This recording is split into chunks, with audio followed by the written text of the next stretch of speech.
ಕೊಡುವಂತದ್ದು ವಿಶೇಷ ಗ್ರಾಂಟ್ಸ್ ಅನ್ನ. ಅದ್ರ ಜೊತೆಗೆ ಅವ್ರ ರಿಪೋರ್ಟ್ ನಲ್ಲಿ 15th ಫೈನಾನ್ಸ್ ಕಮಿಷನ್ ರಿಪೋರ್ಟ್ ನಲ್ಲಿ 3,000 ಕೋಟಿ ಪೆರಿಫೆರಲ್ ರಿಂಗ್ ರೋಡ್ ಮಾಡ್ಲಿಕ್ಕೆ ಅಂತ ಹೇಳಿದ್ರು, ಕೊಡ್ತೀವಿ ಅಂತ ಹೇಳಿದ್ರು. ಎಷ್ಟು? 3,000 ಕೋಟಿ ಪೆರಿಫೆರಲ್ ರಿಂಗ್ ರೋಡ್ ಕೊಡ್ತೀವಿ ಅಂತ ಹೇಳಿದ್ರು. ಅದ್ರ ಜೊತೆಗೆ ವಾಟರ್ ಬಾಡೀಸ್ ಡೆವಲಪ್ಮೆಂಟ್ಗಳಿಗೆ ಅದಕ್ಕೆ 3,000 ಕೋಟಿ ಕೊಡ್ತೀವಿ ಅಂತಂದ್ರು. ಒಟ್ಟು 6,000 ಕೊಡ್ತೀವಿ ಅಂತಂದ್ರು.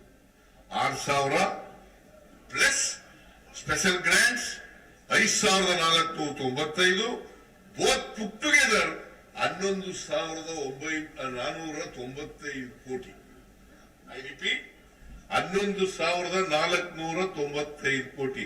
ನಾನು ಯಾಕೆ ಇದನ್ನ ರಿಪೀಟ್ ಅಂತ ಹೇಳ್ತಾ ಇದ್ದೀನಿ ಅಂತಂದ್ರೆ, ನಿನ್ನೆ ಶ್ರೀಮತಿ ಯಾರು ನಮ್ಮ ಹಣಕಾಸು ಮಂತ್ರಿ ನಿರ್ಮಲಾ ಸೀತಾರಾಮನ್ ಅವ್ರು ಏನ್ ಹೇಳಿದ್ದಾರೆ ಅಂದ್ರೆ, 15th finance commission is a independent organisation, autonomous organization, we do not want to interfere.